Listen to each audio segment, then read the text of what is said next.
गांव के खेतों में इन दिनों खुदाई का काम चल रहा था। असल में इसी गांव से होकर एक अच्छी सड़क गुजरनी थी, इसलिए यहाँ खुदाई शुरू की गई थी। अचानक एक दिन खुदाई करने वाली मशीन से कुछ टकराता है। बाद में जब खोजबीन की जाती है तो वहां से 2 कंकाल मिलते हैं। पुलिस गांव के लोगों से पूछताछ शुरू करती है। आप लोगों को क्या लगता है ये किसके कंकाल हो सकते हैं? अरे साहब, हमें क्या पता ये किसके कंकाल है, आप ही लोग पता लगाइए, हम लोग तो बहुत ज्यादा डरे हुए हैं। हाँ, हमारी फॉरेंसिक टीम अभी आ रही है। ये बताओ कि इस गांव के रहने वाला कोई जोड़ा गायब तो नहीं ना? क्योंकि शुरुआती जांच में तो ये बात सामने आ रही है कि एक कंकाल किसी पुरुष का है तो एक किसी महिला का। ऐसे कंकाल मिलने का मतलब गांव के आसपास ही किसी की हत्या हुई है या फिर किसी को जलाकर मार डाला गया है। हाँ साहब, हम अपने परिवार को लेकर बहुत ही ज्यादा परेशान हैं। देखिए, आप लोगों की परेशानी हम समझ सकते हैं, लेकिन आप लोगों को पुलिस का सहयोग करना होगा, क्योंकि आपके सहयोग के बगैर हम ये पता नहीं लगा सकते हैं कि आखिर ये किसके कंकाल है और इनकी हत्या किसने की। ठीक है साहब, गांव के लोग आपका पूरा सहयोग करेंगे। हाँ साहब, पूरा सहयोग करेंगे। तो फिर ठीक है, हम अपनी जांच शुरू कर देते हैं। कुछ दिन बाद जांच रिपोर्ट आ जाती है। पता चलता है कि ये कंकाल करीब 20 साल पुराने हैं, यानी 20 साल पहले किसी जोड़े की हत्या कर शव को यहाँ पर दबा दिया गया था। इंस्पेक्टर राघव, ये बताओ कि 20 साल पहले की मर्डर मिस्ट्री क्या आप सुलझ सकती है? हाँ सर, क्यों नहीं, लेकिन अब शायद किसी परिवार को इंसाफ मिल सके। इंस्पेक्टर राघव, आप बिल्कुल सही कह रहे हैं। किसी परिवार को तो इंसाफ मिलेगा ही और किसी को उसके किए की सजा भी मिलेगी। जी सर, मैंने तो जांच शुरू भी कर दी है। 20 साल पहले इस गांव के 2 जोड़े अचानक कहीं गायब हो गए थे। मैंने दोनों ही परिवारों के बाकी के सदस्यों से बातचीत शुरू की तो उन्होंने बताया कि उनके बच्चे शहर गए थे, लेकिन आज तक वापस नहीं लौटे हैं। लेकिन ये दोनों शव किस परिवार के सदस्यों के हैं, ये कैसे पता चल सकेगा? सर, मैंने डीएनए टेस्ट करवा लिया है, आज शाम तक इसकी रिपोर्ट भी आ जाएगी। अच्छा, ठीक है। उसी शाम को सर, डीएनए रिपोर्ट के मुताबिक ये दोनों ही लाशें चौरा गांव के रहने वाले प्रधान सुल्तान सिंह के बेटे और बहू की है। लेकिन इनकी हत्याएं किसने की है, ये कैसे पता लगेगा? इसी का तो पता लगाने की कोशिश में जुटा हूं सर। आज मेरा बेटा और बहू तो मेरे लिए सिर्फ यादों में ही रह गए थे, हमें उनकी लाशें तक नहीं मिल सकी थी। आज 20 साल बाद उनके कंकाल मिले हैं, मैं अब किसके लिए जीऊं?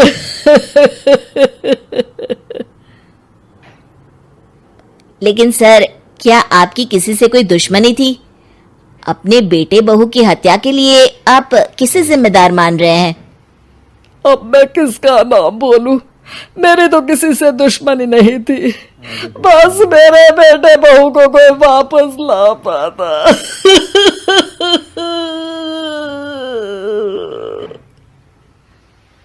इसके बाद सुल्तान सिंह फूट फूट कर रोना शुरू कर देते हैं।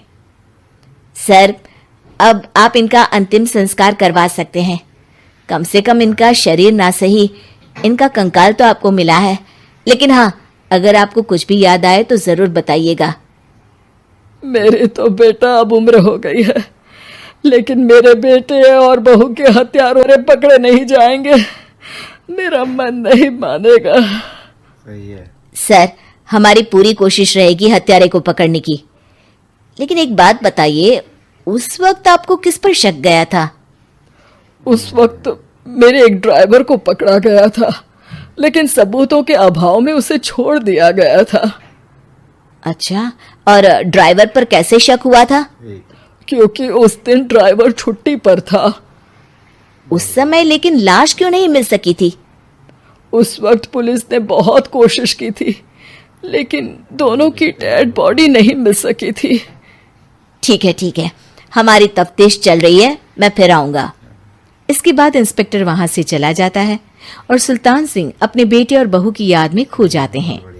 कुछ दिन बाद सुल्तान सर, एक बात बताइए, जब आपके बेटे बहू की हत्या हुई थी, उसी के आसपास आपके ही गांव का रहने वाला एक और जोड़ा उसी वक्त गायब हो गया था ना? हाँ सर, अलका और अभिषेक, वो भी मेरे बच्चों जैसे ही थे।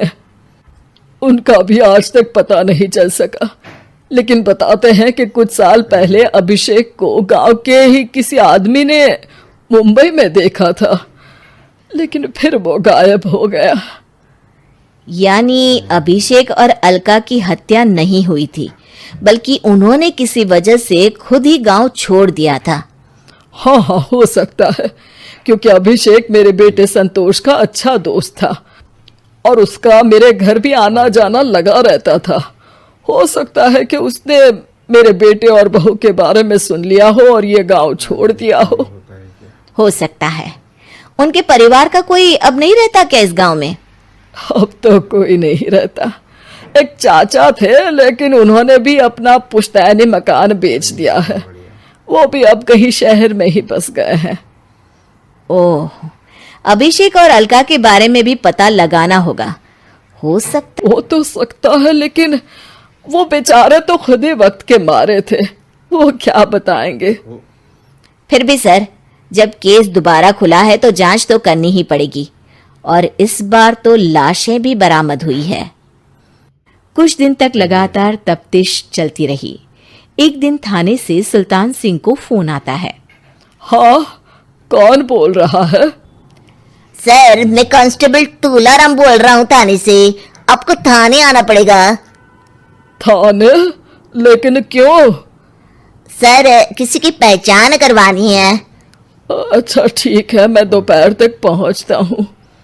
सुल्तान सिंह दोपहर में थाने पहुंचता है। कई पुलिस के अधिकारी वहां मौजूद रहते हैं। सर, आपके बेटे की हत्या का रहस्य आज शायद सुलझ जाए। अच्छा इंस्पेक्टर राघव, पर वो कैसे? सर, उस आदमी को देखिए, क्या वही अभिषेक है? सुल्तान सिंह की आंखों में हैरानी से आंसू आ जाते हैं। हाँ सर, यही अभिषेक है। ये आपको कहाँ से मिला? सिर्फ अभिषेक ही नहीं, बल्कि इसकी पत्नी अलका भी इसके साथ है। मैडम, जरा अभिषेक की पत्नी को लाइए। पेश किया जाता है। सुल्तान सिंह जमीन पर गिर जाते हैं। सुल्तान सर, क्या हुआ आपको? आप अलका को देखकर गिर क्यों गए? सुल्तान सिंह सर पकड़कर बैठ जाते हैं। ये अलका नहीं, बल्कि ये तो मेरी बहू रितु है। पूरा थाना एक दूसरे का मुंह देखने लगता है। क्या? इसके बाद हर किसी को दो कंकाल और हत्या का रहस्य समझ में आ गया। अभिषेक और रितु ने मिलकर संतोष और अलका की हत्या की थी और लाश को जमीन के नीचे दबा दिया था। आज 20 साल बाद इस हत्या का रहस्य खुल सका था कि अवैध प्रेम संबंध में दो मासूमों की जान गई थी।